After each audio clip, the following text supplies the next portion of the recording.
মা, বাবা কি আজ বাজারে যাবে? হ্যাঁ মা, যাবে। কেন, তোমার কিছু লাগবে? মা, আমি তো কোনোদিন ইলিশ মাছ খাইনি।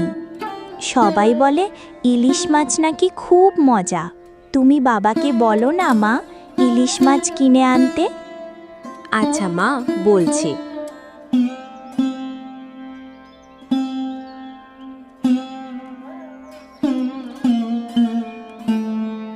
কি ব্যাপার, মা মেয়ে মিলে কি পরামর্শ হচ্ছে?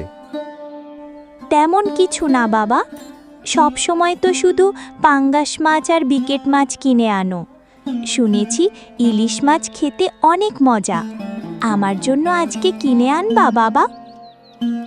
ইলিশ মাছ? সে তো অনেক দাম। আমার হাতে তো এত টাকা নেই মা। মেয়েটা যেহেতু এত করে বলছে, দেখো না বাজারে গিয়ে একটা মাছ কেনা যায় কিনা। ঠিক আছে, যাই, বাজারে গিয়ে দেখি।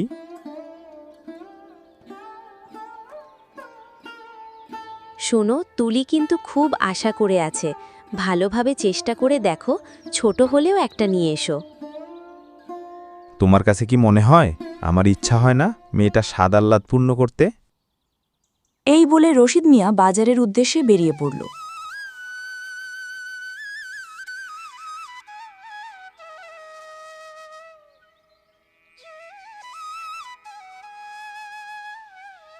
ভাই, ইলিশ মাছের দাম কত?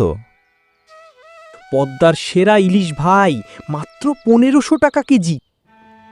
১৫০০ টাকা কেজি? কিন্তু আমার কাছে তো মাত্র ১০০ টাকা আছে। তা দিয়ে কি ছোট দেখে একটি মাছ দিতে পারবেন ভাই?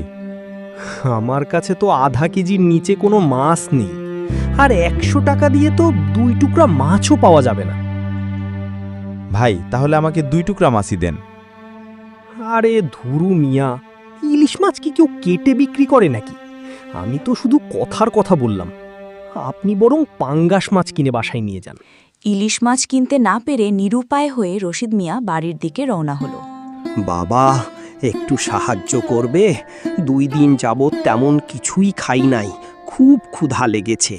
বৃষ্টির কারণে ভালোভাবে ভিক্ষাও করতে পারছি না। তাছাড়া হঠাৎ প্রচুর বৃষ্টি হওয়ায় অনেকের ফসল পানির নিচে ডুবে গেছে। যার কাছে যাই সেই বলে ফসল নষ্ট হয়ে গেছে, তাদের দিনই নাকি অনেক কষ্টে যাচ্ছে। আমার কাছে মাত্র ১০০ টাকা আছে, যা দিয়ে মেয়েটার জন্য একটা ইলিশ মাছ কিনতে চেয়েছিলাম, কিন্তু তা তো আর কেনা হলো না। যাই হোক, আমরা তো না খেয়ে থাকবো না, কিন্তু টাকাটা পেলে বৃদ্ধ লোকটা কিছু খেতে পারবে। এ নিন চাচা, আমার কাছে মাত্র ১০০ টাকা আছে, এটা দিয়ে আপনি কিছু কিনে খাইয়েন। তোমার মনটা অনেক ভালো বাবা, আল্লাহ তোমার মঙ্গল করুক। আমার একটা মেয়ে আছে চাচা, তার জন্য একটু দোয়া কইরেন। দোয়া করি মহান আল্লাহ যেন তোমার মেয়ের সকল আশা পূর্ণ করে এবং সকল বিপদ আপদ থেকে রক্ষা করে। আমি এখন আসি চাচা, আসসালামু আলাইকুম। এসব কিছুই আড়াল থেকে একটি লোক লক্ষ্য করছিল। ও ভাই, একটু দাঁড়ান, আপনার সাথে কিছু কথা আছে। আমাকে বলছেন ভাই? হ্যাঁ ভাই, আপনাকেই বলছি।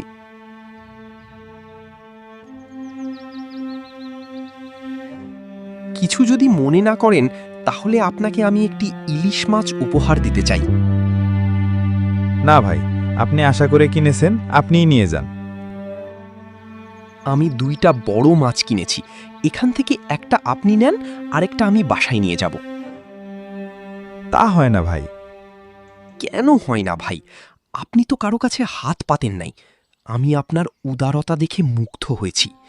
আপনি যখন মাছ কিনতে দোকানে গিয়েছিলেন, আমি তখন আপনার পিছনে দাঁড়িয়েছিলাম। আমি আপনার সব কথাই শুনেছি।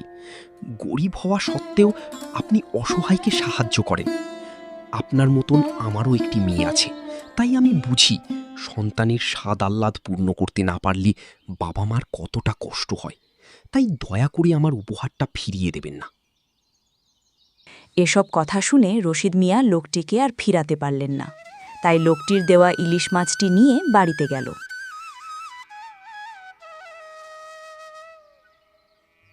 এত বড় ইলিশ মাছ? তোমার কাছে না অল্প টাকা ছিল? তাহলে এত বড় মাছ কিভাবে কিনলে? সে অনেক কাহিনী, পরে বলবো, আগে তুলিকে ডাকো। তুলি, তাড়াতাড়ি এদিকে আয়, দেখ তোর বাবা কত বড় ইলিশ মাছ এনেছে।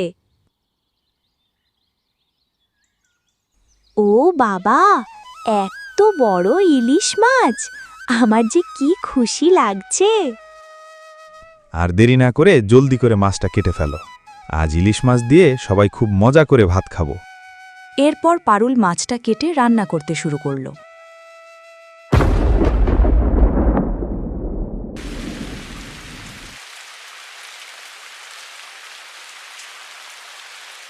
রান্নার ঘ্রাণেই আমার পেট ভরে গেছে।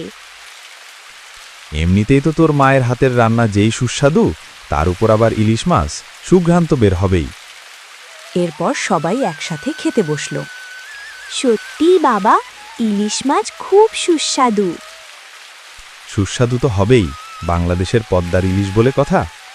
ছোট্ট বন্ধুরা, আমাদের ভিডিওটি যদি ভালো লাগে তাহলে একটা লাইক ও সাবস্ক্রাইব করে দিও, যাতে আরও মজার মজার গল্প নিয়ে তোমাদের সামনে আসতে পারি।